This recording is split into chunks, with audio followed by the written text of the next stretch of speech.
Yeah, thank you very much.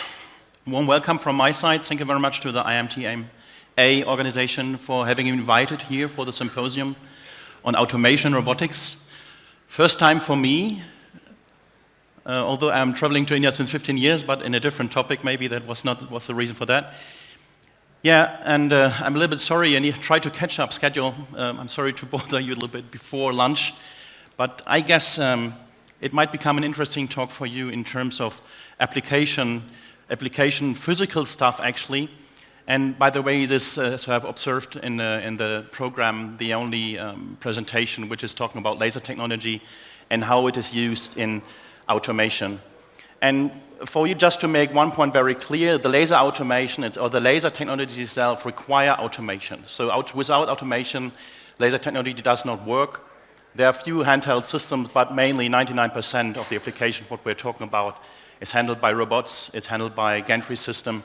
So automation is required for that kind of application. So for my presentation here, just short introduction to our company, just let you know where we're from. And then talking about e-mobility applications and the main topic of EV battery enclosure, and specifically the welding approach. So the different geometries, different joining technologies. We're talking about seam tracking, gap bridging. We know all about tolerances in the part itself. And based on those results, new inventions like ALO4, for instance. Yeah, and then some results from our first cooperation with the University of Warwick in England, which had used that for battery enclosure welding. Then in addition, process visualization based on artificial intelligence, so we make use of algorithm to check about pore detection and such. And then, yes, an outlook of different other applications in EV technology means high speed, high productivity applications, where we had as well new inventions based on remote applications mainly. So a company at the glance, Berlin Industrial Group, is a big topic, actually the big holding, founded by the same founder of Scansonic. Scansonic is part of that. We're located on the campus ground in Berlin, nice place, nice area, founded 2,300 employees. And yeah, we have meanwhile about 4,000 optics, or more than 4,000 optics sold worldwide for remote and tactile welding applications. Yeah, and since last year, and that's when I joined Scansonic, we have set up our own global sales and service network with distributors like, for instance, Laser Automation here in India, and subsidiaries in China and US. What is most important when talking about laser application is you have to understand the process. You have to work together with the customer that everyone understands the process and the demands, and you have to adapt your product to the process. Means whatever laser process we are running in one of the biggest facilities in Germany, which are, here we're talking about 10 laboratories with robot or gantry systems. On each, we have specific optics, do specific trials with specific laser sources. So here we can show and showcase as well our capabilities in terms of laser welding, laser cutting, laser hardening, laser brazing application, name it. At the same time, we can do beam profile measurements, we have a metallography and such, so we're pretty well equipped and can provide those data to customers in case they require some feasibility test. Yeah, and just to let you know, not to bother you too much with those information about the company and products, but from what you see here, it's maybe pretty visible that we are acting worldwide. So we're an international company, we're a global player in that technology. We are a benchmark company for tactile welding process. Tactile means where we require additional filler wire. For instance, you see that the main, has specifically here, automotive industry. All OEM automotive customers are using our product. Might it be in body in white, might it be in battery technology. Same for tier 1 and line builders. Many of them might be known to you. It's only a selection, so it's not the complete customer reference. Yeah, but coming to the main topic, and the main topic is doing welding on battery boxes, battery enclosures. And first of all, I mean, we have to a little bit to consider, okay, what are we talking about typically? It's a large part, somehow belongs to body in white, to the car body structure, typically in the bottom, so the weight is a topic. That's why they often consider aluminum, and specifically aluminum with a high strength. Means we're here talking about aluminum degree 6000 or 5000 series, high strength, but difficult to weld materials. And it could be form sheets, extrusion profiles, and even die-cast or cast profiles. And for those who may be familiar with Tesla, they have invented the giga-casting, a very complex aluminum structure, or mega-casting by Hyundai, for instance. And they are all running those technologies, but at the same time claim, let it be weldable with aluminum sheets, for instance. On the other hand, we have steel components, steel material, deep-drawn steel, high-strength steel for low weight and high stiffness. But today, we're rather focusing on aluminum. Yeah, and then if you consider why do you consider laser welding, or why could anyone consider laser welding? So why to use laser? And if you see on the right-hand side, for instance, so different joints, stringer with junction, but as well the cover plate, which could be rather large. Yes, or the stringers to the cover plate on the other side, or cross-member reinforcements. First of all, you have different kind of joints. So utilizing laser technology means at the same time you have a very flexible tool which can cover all of those joints. Might it be a stitch weld, might it even a spot weld, but it could as well be an endless line. So, but endless line, and immediately you may consider, okay, then I need high speed. There's a demand for high productivity, so high joining speed. The one-side access, which is the case for battery enclosure, as well indicates laser might be the right tool. And for sure, and this is one of the main advantages of laser technology, the low heat distortion. So in addition to reduce intelligent tooling, something like that, you can create that way a very productive or high productive process, a robust process maintained in the quality of the joint, and you can use high precise laser optics, though the parts are not. So, but if the parts are not that precise like the laser optics are, so how to follow in an automated line with a robo system? It's not reasonable to teach the shape every time you run the next part. So we're talking about parts like 2 meter times 1.5 meter, for instance. So how to overcome the challenge?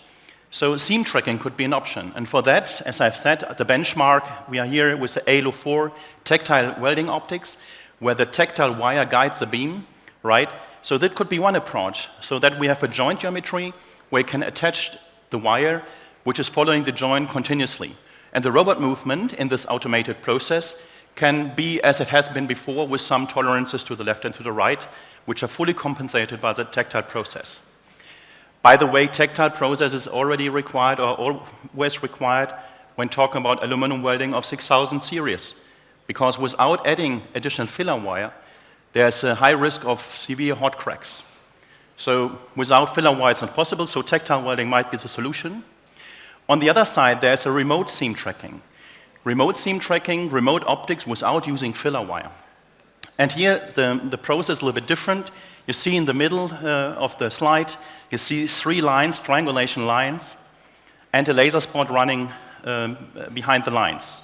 So these triangulation lines indicates or detect the seam geometry and let the beam follow exactly the joint. That is the other approach without using filler wire. And here it's pretty nice explained, the remote application with the triangulation. You see the laser spot on the right-hand side. Now it's detected, the joint is on a different position, and it's running along. That's just for simulation, just to show the principle here.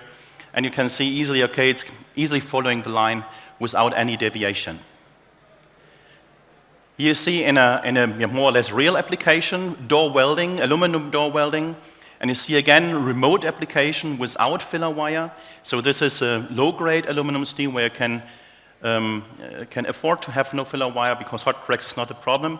We do on-the-fly seam tracking. So regardless the robot position, the scan system and the image detection, the triangulation knows exactly the joint is here at that specific position and will deviate the beam where it's required. You see the 3 lines running ahead again, and the spot following. And maybe for those who have really paid attention, on the fly at the same time means the laser speed or the welding speed could be less than the robot movement. You run the robot 5 meters per minute, but the laser welding is done at 3 meters per minute. So this is something which is possible if you run a remote application, including seam detection. But besides remote welding, here, missing the tactile process.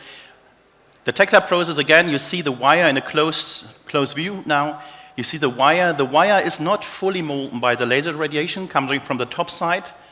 So, and then you see that the wire, if attaching the joint corner all the time, it easily follows the line. And this forces how it is attaching to the joint in whatever room, let's say, orientation. This is something which the ALO4 optics, the tactile optics provide. Yes? And this is not a welding process, for those who are a little bit familiar with that. It's rather a brazing process, but for welding it looks more or less similar. So the wire is attached to the joint, and the beam is somehow fixed with the wire and follow the wire even in that direction with the autofocus solution. So now seam tracking is done. We know about where is the joint, so this is clear. But what about gap bridging? And I told you at the beginning, we have a high precise tool, but it's a big part, and for sure we have gaps. What kind of gaps? Who knows? It depends on the clamping, it depends on preparation. But again, it's a question of cost, how exact you have to prepare the part and fixture the part, and time consuming. So utilizing filler wire, naturally, we have already a certain amount of additional material which could close a gap. And here it's obvious, and we have tested it, so that we could say that for sure up to 1/3 of the thickness of the upper sheet, those kind of gaps can be closed with additional filler wire. But on the other side, the process must be suitable as well if there is zero gap, so you have to find an adjustment which runs at zero gap and at the maximum gap. So it's a little bit a disadvantage, but you can close those gaps with additional material. The other way around, without additional material, how to do with remote welding application.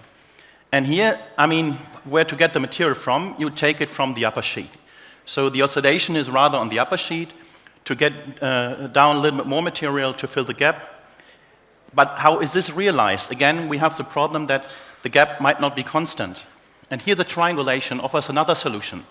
Besides following a lateral direction, at the same time with the 3 lines, you can follow in that direction. So you can see or can observe if the gap is increasing or decreasing. Yeah, that could be as well one option, so that with the triangulation, you can easily make out that your joint have changed to a higher width or not, and can adapt the amplitude of the remote application accordingly. So that way you can cover gaps up to 50 millimeter, and the process parameters are online adapted to whatever deviation from a zero gap might occur. So here you see a very interesting movie where it shows the difference between zero gap and when we, in this case, artificially insert something to create a gap. Remote scanner optics with oscillation feature, with deviation of the beam following the line, so seam tracking and Z-axis gap detection. Here in this simple setup, just with a straight line. Again, the robot movement has not been that accurate being programmed before. It's a simple process, not a big deal. Yeah, from the illumination you can see it's aluminum from the light. And now they change. Now they place a spacer in between with 0.6 millimeter distance. And with the front view, you can easily make out the created gap by that. Without changing anything to the tool, to the robot movement, to the scan program, to the scan software, to the remote optics, you can see anyway will close that gap. So it's adapting the amplitude, it's adapting the oscillation, and even adapting the power in case it's required to close that kind of gaps. Yeah. So by that, gap bridging is done with either remote or with tactile welding process. So then we thought, what about bringing both together, the oscillation feature and the wire feed? Because the wire feed, as I've mentioned, is required for aluminum with high grades, means 6,000 grades, for instance. So we combined our tactile welding optics ALO4 with a galvanometer scanner with up to 1 kilohertz oscillation, amplitude 3 millimeter, and I mean the rest is just standard data. And with this kind of optics, we started a collaboration with the University of Warwick. And they stated that, yes, for high-range vehicles, often aluminum battery tubs are required, and the 6,000 grades are required, and again, crack sensitive, so we need filler wire. But we want to be fast, we want to have one tool for all kind of joints. We want to maximize the speed, the quality of the joint should be well maintained, right? It has to be crack-free, leak-tight, Yeah, and manufacturing costs should be on the lower side. So how was this realized? It was done with a setup here with a 10 kilowatt coherent laser, in this case, an ARM laser system with a spot-and-spot solution, so core 100, 290 outer diameter, 804 tactile optics. They have utilized a SCeye camera, our camera for visualization, and the rest of it, filler welded overlap, argon shielding and such, and they wiped a little bit the material before they had done the welding to get reproducible results. Yeah, and first what they have observed is, if we just do the oscillation in wire feed, we get a nice V shape, a W shape. W shape because when the turning point of the oscillation, you have more energy impact, more energy input into the material. So it looks a little bit different. You see it's on the left-hand picture. So how to adapt this? Either you adapt the speed, but at a turning point it's quite difficult, or you do power modulation. And with power modulation, you see on the three right-hand pictures, it becomes more homogeneous. Maybe the penetration with 6.5 kilowatt was already too much. With 6 kilowatt, it was still sufficient. Reducing amplitude, you go down to 1.4 millimeter. Based on this experience, on these results, we know that the optimum oscillation is in the range of 80 to 90% of the upper sheet thickness. And we know that while applying or by adapting the power oscillation and the power modulation and the oscillation, we can adapt our tailored, or we can adapt our parameters like that we get a best joint, best cross-section, best joint geometry. That can be all adjusted by only those two values. But besides the optimizing the joint geometry, as well, we thought about how is it with gap bridging with that specific device, 804 and oscillation. And you see in the upper row, you see that we have created gaps from 0.10 to 1.1 millimeter, and the gap bridging every time looks pretty smooth, right? So the entire seam from the outside, you cannot easily make out that there's a gap created, but here it's obvious you can cover easily.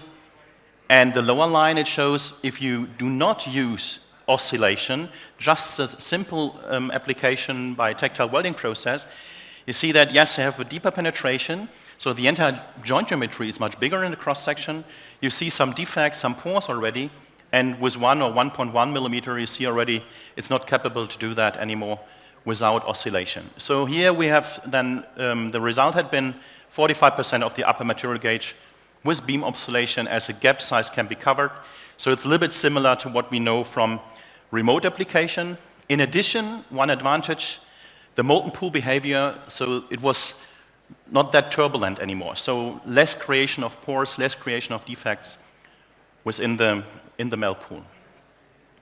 So for gap bridging, we know that mainly you have to take material from the upper side. Here you see on the right-hand side the two high-speed movies.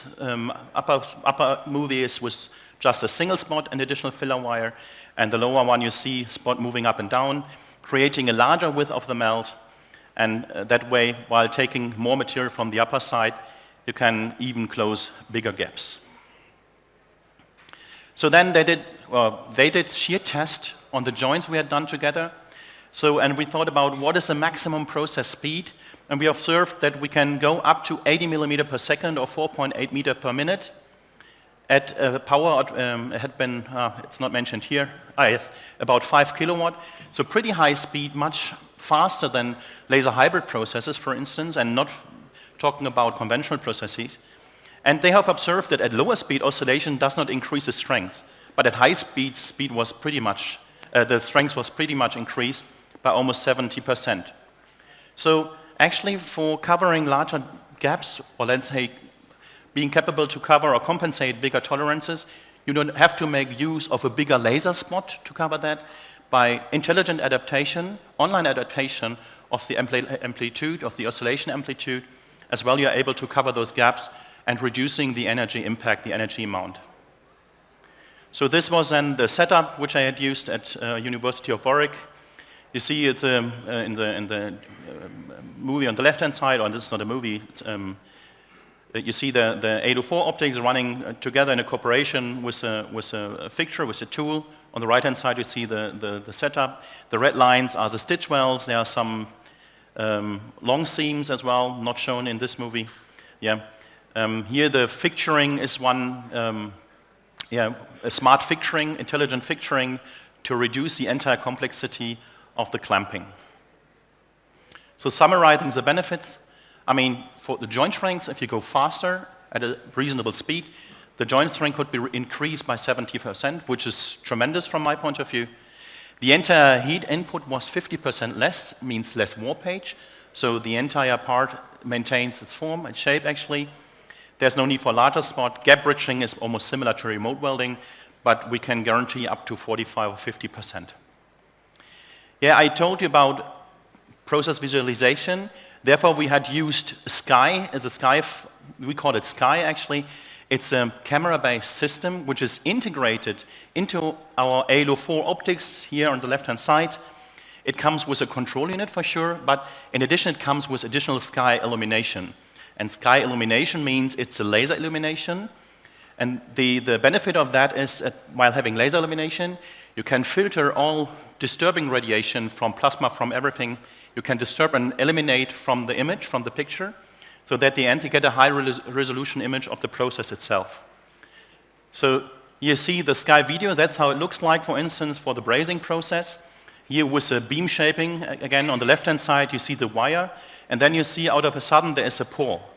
And by having that kind of high resolution image, we were able to catch the data, to get those data, those information out of that image. So there is a pore, obviously, here visible, and with image processing, we could tell the system, this is a problem, this is a failure with a specific algorithm. So, and then we did it in another way, we did another trial, and then we found a pore at a different position, maybe even different size, and again we told the system, it's a problem, it's a defect, you have to recognize this. So that way you build up a trained model which is even based on what was mentioned before already, on artificial intelligence, and we are able to catch by that, first of all, because of the high-resolution image, because of the illumination, image processing, and then with a trained model, we are able to detect pores, even which are not before specified by the operator. Pore detection goes down to even less than 0.3 millimeter, 0.2 millimeter, as you see on the left image, and even spatter detection, as you can see here, less than 0.2 millimeter detected by the process visualization. This was a topic of battery enclosure welding. This was a case study I was mainly talking about, was requested to talk about mainly today. But there are so many more applications in EV, in e-solution cars. So, I mean, we are talking about bipolar plates, for instance, for the fuel cell. We're talking on a plate which has a weld seam length of 5 meters, for instance, means by 400 bipolar plates stacked, we're talking about 2 kilometers total length of the weld seam. We have battery coolers on the top floor of the battery tray again, cooling plates which are adapted or apply or have to be welded to the battery tray, where we have easily facing weld seam lengths of about 100 meters. Hairpin welding for electrical engines, 400 hairpins, or even for cylindrical battery cells, we're talking here quickly about more than a few thousand welds per cylindrical battery cells. So, which means there is a certain demand of really high productivity and high speed for that kind of application. How did we catch up with that demand? So what we did, there's one invention, a fast component welding solution. And this is a remote scan system, and this is nothing really specific. You see on the right-hand side the device, nothing really specific. It looks like a technical device. It has several camera ports for sensor, for image processing, for just camera image. Good thing is, without f-theta optics, this is a different topic, but not using f-theta optics makes it much easier doing image processing without any deviation. Yeah, and it's a ready-to-weld calibrated module. But what is the use of that kind of module, the fast component welding module? Yeah, because of the compact size, we are able to club them together very closely. So, and here the idea is, if we cannot match with the speed requirement for that high productivity because of physical limits while doing the laser process, maybe I forgot that to tell, but when they demand for a few hundred or 10 or a few hundred meters per minute welding speed with a laser, power might be there, beam size might be there, But there are physical limits in terms of the welding process itself. So humping is, for instance, one keyword in that topic, right? So the physical limits does not allow for high speed. So our idea had been, then let's club together several processes on the same part. So doing it parallel, quasi-simultaneous, on one scan area, another scan area, another scan area. So we took the entire fuel cell and divided into 6 pieces, six scan areas. So we can reduce the required speed for maintaining the cycle time to 1/6. That was the idea, that we combine complex spanner units to groups for different welding applications. For instance, for the cylindrical battery cell, here it's a little bit different. This is realized by Bergmann Stefan. This is used in production. They use our optics for on-the-fly welding. They have a quite intelligent tool for clamping. They do the scanning or the welding in the scan field of the FCW optics, and then run along or travel along an axis, as you can see. Yeah, and that way they are able to weld more than 100 cells per minute. So to get a reasonable cycle time for the entire part. This is a single unit design. Here now we're talking about a multi-unit design mounted on a customized application rack. You can see on the right-hand side here, these are the FCW heads, 6, now 3 in a row and 3 opposite. Spot size 60 micron, really tiny spot. We're talking here about single mode lasers, high brilliant lasers actually. And they have to travel about actually 500 millimeter per second. Yeah? But at the same time, the demand for the joint had been, it has to be tight, proof, it had no pores, it has to be leak proof, there's otherwise water going through. So how to overcome that and how to overcome the cycle time requirements. For that 5 meter, believe it or not, they at the moment claim 1 second cycle time for one bipolar plate. This is actually the target value which we have to match. So in this case, as I've mentioned already, 6 scan fields applied to 1 fuel cell, and that way you could overcome that cycle time requirement. The other way around, the cooling plate, for instance, aluminum cooling plate, which is adapted to the battery tray, the battery enclosure. You see it's aluminum 5000 grade, which can be welded without filler wire. This is the last grade, which you can still do without. But the size, as I've mentioned, 1.5, 2.5 meters, so the entire length may be 30, 50 meter, or even 100 meter. There is no cleaning prior to the welding process, so you have to live with whatever you got. And it has to be tight, no pores, cracks, no undercut, no failure allowed. And this is realized with the FCW optics running at 30 meters per minute. And if you run these, I mean here on the upper right side you see that we have just clubbed 16 of them. It could be as well 2, 4, 6. I mean, at the end it should be reasonable, the invest versus the output. Yes, but you can run these and travel along that, and with image recognition it knows exactly where the joint is located, where it has to apply the laser radiation. You can do overlap welding. And this was a project we have started 2 years ago with Valeo, and now it's in production, in the first production line in Spain. Yeah, and last but not least, hairpin welding from electrical engine. And I mean, the way how you apply the FCW heads, I mean, doesn't matter, could be as well in this star-shaped form, for instance. At the end of the day, you have to get the electrical welding done in shortest time. And you know the hairpins, there are many hairpins, like here it's mentioned, maybe about 400, for instance. So how to get the productivity which is required. And at the same time, we thought about, okay, now we apply 4 of those remote solutions, all including maybe a rack mount laser system. But at the end of the day, you can reduce the complexity of the entire system because there is no rotary device required, for instance. So the entire handling is static. The movement is done by the remote system. Yeah, and here you can see, so this is a high-speed movie again of the hairpin welding process. A very critical process because welding of copper using laser is very difficult. It's as well used as a mirror material for laser radiation, so it's a little bit tricky. But the image recognition is important here in this case. Each hairpin is at a different position, yeah, and that all is handled by those FCW remote solutions, which are using our image recognition, which is in field since several years. Yeah, summarizing that, I mean, For the EV battery technology, we have addressed almost all applications. Actually, we have been very successful in battery tray welding, battery enclosure, battery frame structure welding. We understood the demand. We understood there are tolerances which can be compensated by adapted optics. We learn from the process. We adapt our optics accordingly to fulfill the requirements.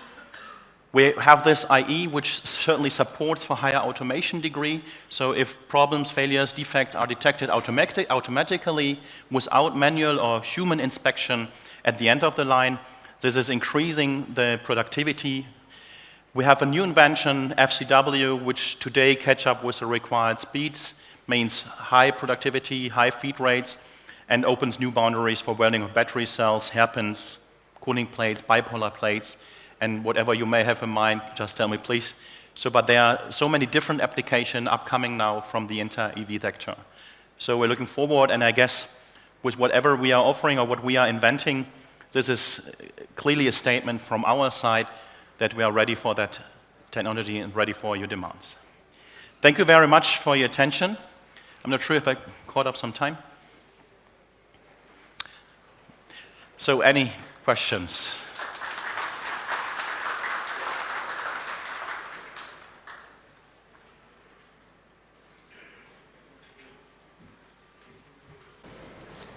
Okay, so fantastic presentation, Mr. Michael.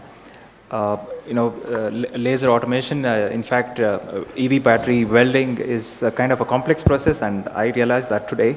It's various speed as well as perfection both take a huge demand, and it's a wonderful presentation to know the complexities involved and the kind of technology that comes with it. So thank you very much, Mr. Michael. I invite upon our president to do the honors. I have a question here.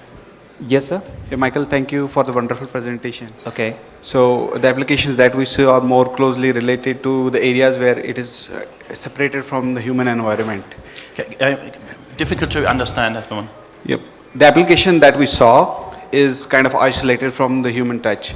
So is there anything that your company or the technology that you are enhancing where it can work collaboratively with the human environment while keeping the operators safe?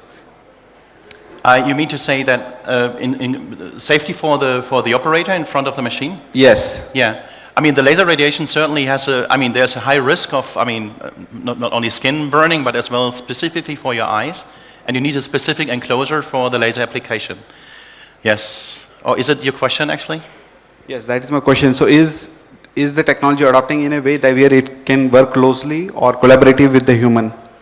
It has not been collaborated with a human being, actually. It is a fully automated process in principle. So once, everything is addressed and adjusted, there's no human interaction anymore required. And that's what I have tried to explain that short time, actually, that this image processing is really important, and the seam tracking. The seam tracking not only following the joint geometry, but as well detecting, for instance, gap differences or something like that. So imperfection, let's say, tolerances of the part itself, tolerances even in positioning, seam tracking, and tolerances like, whatever bending of the part, and that should be all covered. And this is done with the, as well with the tactile process, with the tactile optics, where the wire can get shifted by the part to a certain extent, and even to the left and right with a swivel axis, which was not shown in the video, but it can attach to the joint, follow the joint with a defined force, and if the part has a Z deviation as well, it follows the Z deviation. This is all done automatically. And without the robot knowing about those deviations in the working area. So actually, any interaction of a human being is not required, and typically, the entire laser cell is an enclosure, which is more or less light-proof. This is not fully the case, because, if you have a certain ceiling in a production hall, you can maybe even open the upper side, right? It's not a big deal to have a ceiling or the cell closed from the upper side. That way it's easier to unload and load the cell, yes. But typically you have a full light-proof enclosure. Thank you, Michael. My pleasure. May I call upon President? Okay, just one more question. I'm sorry, sir. Just a moment, I think there are questions now. Can you hear me? Yeah. My question is, how many installations you have in India, Is there any installation in Pune? And what kind of service support is available in India? Yeah, we have many installations meanwhile in India. As I told you from the beginning, I'm here since 15 years. Many installations with a laser manufacturer where I've used to work for more than 20 years, but as well with Scansonic from my former times, and since 2 years now directly for Scansonic for brazing application, welding application, yes. And the support is done by a team here, Laser Automation. This is our partner here in India, in Pune. And they just received training this week, and they receive continuous training since the past 1.5 years mainly. Yeah. Thank you so much. Yes. Thank you, Mr. Michael. So I now ask Mr. President to hand over a token of our appreciation to Mr. Michael. It was a wonderful presentation. Applause, please.